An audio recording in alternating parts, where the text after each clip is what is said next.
सवाल आपसे ये है कि बहुत सारी राजनीतिक पार्टियां हैं, अपने अपने मुद्दों को लेकर, अपने अपनी वादों को लेकर जनता के बीच जा रही है, क्योंकि 2024 का चुनाव है।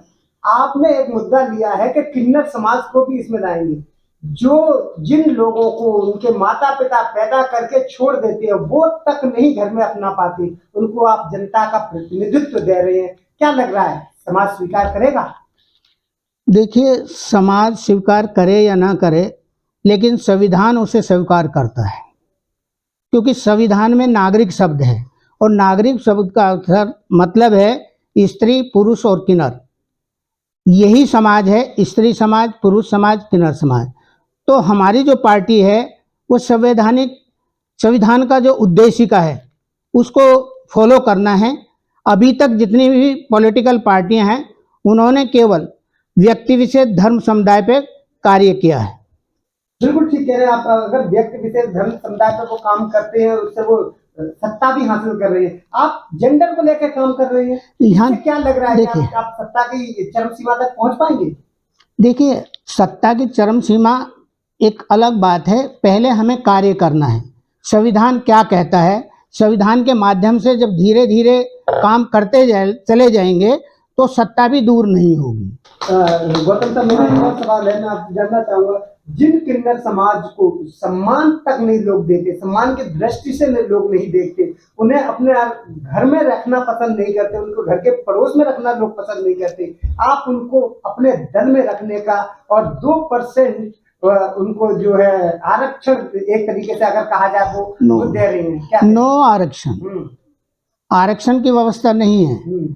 इन तीनों के लिए प्रतिनिधित्व की व्यवस्था है। स्त्री, पुरुष, किन्नर के लिए संविधान ने प्रतिनिधित्व की व्यवस्था की है, रिजर्वेशन की नहीं की है। जो पिछले 75 साल में नहीं दे पाए हैं, हमारा प्रयास है कि जितना राइट पुरुष का बनता है उतना राइट स्त्री का बनता है, उसके साथ किन्नर का भी बनता है। तो हमने जो व्यवस्था दी है वो संवैधानिक तरीका से दी है कि उनका बराबरी में प्रतिनिधित्व हो, नो रिजर्वेशन। जो लोग पार्टियां ये कहते हैं कि हम रिजर्वेशन दे रहे हैं, रिजर्वेशन तो है ही नहीं, यहाँ तो प्रतिनिधित्व की बात है, बराबरी की बात है।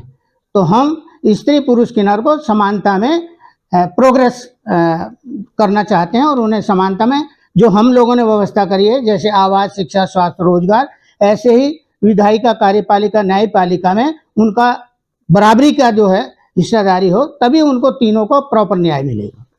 जी गौतम साहब जी, आजकल जो सारी पार्टियां जो आप तीसरे जो गठन की बात कर रहे हैं, दूसरा गठन बन गया और वो सबके सब ईवीएम पे काम कर रही हैं। जब ईवीएम, आप ईवीएम पे बिल्कुल कुछ नहीं बोले आपने अपनी पूरी प्रेस कॉन्फ्रेंस पे, आपको क्या लग रहा है ईवीएम पे न बोलना, उन लोगों के अपोजिशन में जाना, या जो लोग ईवीएम लाना चाहते हैं उसका साथ देना? दूसरे लफ्जों, सवाल पूरा ले लीजिए। दूसरे लफ्जों में मैं ये कहना चाह रहा हूँ, आप इसका मतलब जो पार्टी अभी सत्ता में आप उसका साथ दे रहे हैं, क्योंकि ईवीएम के विरोध में नहीं जा रहे तो उसका साथ दे रहे हैं। देखिए, मेरा सवाल ये है, अब जब आपने ये लिया तो मेरा सवाल ये है आपसे, क्या आप ईवीएम के विरोध में नहीं जा रहे तो आप सत्ता प्राप्ति तक कैसे पहुंचेंगे? देखिए, जस्ट मिनट, हमने जो प्रेस कॉन्फ्रेंस की है वो पार्टी की आइडियोलॉजी पे की है कि पार्टी क्या चाहती है। जहाँ तक बात आपकी ईवीएम की है, तो ईवीएम के बारे में मेरा ये मत है, 2008 से पहले तक ईवीएम में कोई ऐसी व्यवस्था नहीं थी कि जो अब उठ रहा है मुद्दा। लेकिन ये भी नहीं कहा जा सकता कि इलेक्ट्रॉनिक में कुछ नहीं हो सकता, सभी संभव है। लेकिन लोकतंत्र के लिए जरूरी है, अगर ईवीएम पर जनता जनार्दन की या पार्टियों की एक आलोचना आ रही है, तो चुनाव आयोग का दायित्व बनता है कि उस व्यवस्था को अलग हटाकर कोई ऐसी व्यवस्था डेवलप की जाए जिसमें पहले से होती रही है। लेकिन ईवीएम क्यों लाना पड़ा? जो मतदान जो बैलेट पेपर के ऊपर होता था उसमें बहुत ज़्यादा त्रुटियां थी। त्रुटियां ये नहीं थी कि मतदान गलत होता था, उसमें त्रुटियां ये थी कि स्टैंप कहीं लग रही है, उसका स्टैंप का प्रेशर कहीं चला गया, तो उससे टाइम लगता था। इसको लाने का जो सरकार का ध्येय था वो ये था कि समय बचे और समय के साथ साथ एकदम स्पष्ट बहुमत पढ़ते चले जाए और रिजल्ट जल्दी आ जाए। लेकिन अगर उस व्यवस्था में खामियां हैं तो सरकार को चाहिए कि उनको बदल देना चाहिए, क्योंकि ये लोकतंत्र है। लोकतंत्र में जिनको न्याय जैसे मिले पब्लिक को वैसे देने का सरकार का दायित्व बनता है, उन्हें करना चाहिए। आप सफाई दे रहे हैं गौतम साहब, मेरा स्पष्ट सवाल ये है कि राष्ट्रीय नागरिक पार्टी का स्टैंड क्या रहेगा? क्या वो ईवीएम के साथ, जो ईवीएम चाहते हैं उनके साथ जाएगी, या जो ईवीएम का विरोध कर रही है उनके साथ जाएगी? ईवीएम पे आप अपनी पार्टी की स्पष्टता बताएं। सर, पार्टी की स्पष्टता तो ये है, इसमें दो पहलू हैं। अगर बगैर सरकार के और वैसे भी चाहते हो तो हम उसमें राजी हैं जिसमें स्पष्ट लोगों को मत देने का व्यवस्था हो। ईवीएम जरूरी नहीं है, वैसी व्यवस्था कर दी जाए। तो मैं तो बोल रहा हूँ कि भाई सरकार को चाहिए कि जो पब्लिक चाहती है, पब्लिक ईवीएम को नहीं चाहती तो बंद कर दीजिए, उसे बैलेट पेपर पर लेकर आ जाइए, उससे क्या फर्क लग रहा है?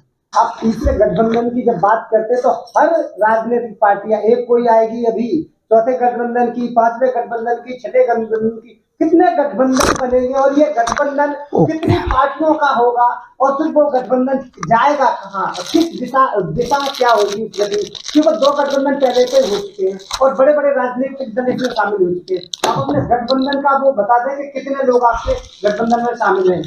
देखिए, गठबंधन में जहाँ तक शामिल होने की बात है तो आज हम गठबंधन का डिक्लेरेशन कर रहे हैं, उसके बाद जो सेकंड थर्ड, उसके बाद जब भी हम पत्रकारों से रूबरू होंगे तो अपना पता लगता रहेगा कि इस विचारधारा के साथ कौन कौन सी पार्टियां आ रही हैं। जहां तक आपका क्वेश्चन है कि, तो उसके बारे में मैं थोड़ा सा आपको बताना चाहता हूं। गठबंधन की व्यवस्था कब से स्थापित हुई? अगर सबसे पहले 1977 में एक पार्टी को हटाने के लिए गठबंधन की व्यवस्था दी गई। जब वो फेल हो गई उसके बाद अलग अलग गठबंधन हुए।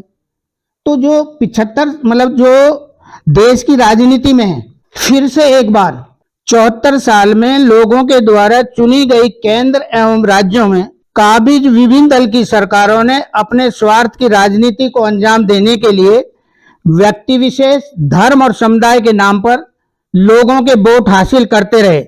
अब की बार एक कदम और आगे बढ़ाते हुए दो बड़े राजनीतिक दल अपने वर्चस्व तथा महत्वाकांक्षा की लड़ाई में व्यक्ति विशेष, धर्म, समुदाय के साथ साथ संविधान के संवैधानिक नाम भारत अर्थात इंडिया, राज्यों का संघ होगा को ही इंडिया वर्सेस भारत को राजनीतिक जंग के दांव पर लगा दिया है। मजे की बात तो यह है कि देश के राष्ट्रीय दल व क्षेत्रीय दल अपने राजनीतिक स्वार्थ को पूरा करने के लिए तथा अपने वर्चस्व को सुरक्षित रखने के लिए दो बड़ी राजनीतिक पार्टियों की विचारधारा को समर्थन देने के लिए विभाजित हैं, विभाजित होते जा रहे हैं। अब देखना यह होगा कि राष्ट्र के नागरिक, स्त्री, पुरुष और किन्नर, व्यक्ति विशेष, धर्म और समुदाय की विचारधारा के साथ इंडिया वर्सेस भारत की जंग में किसको समर्थन देकर देश का भविष्य निर्धारित करेंगे या किसी और विकल्प की तलाश करेंगे जिसकी विचारधारा व्यक्ति विशेष, धर्म और समुदाय पर से ऊपर उठकर संविधान उद्देशिका पर कार्य करने वाली राजनीतिक पार्टी राष्ट्रीय नागरिक पार्टी को अवसर देंगे। NCR करंट न्यूज को सब्सक्राइब करें और नोटिफिकेशन सबसे पहले पाने के लिए दबाएं बेल आइकॉन।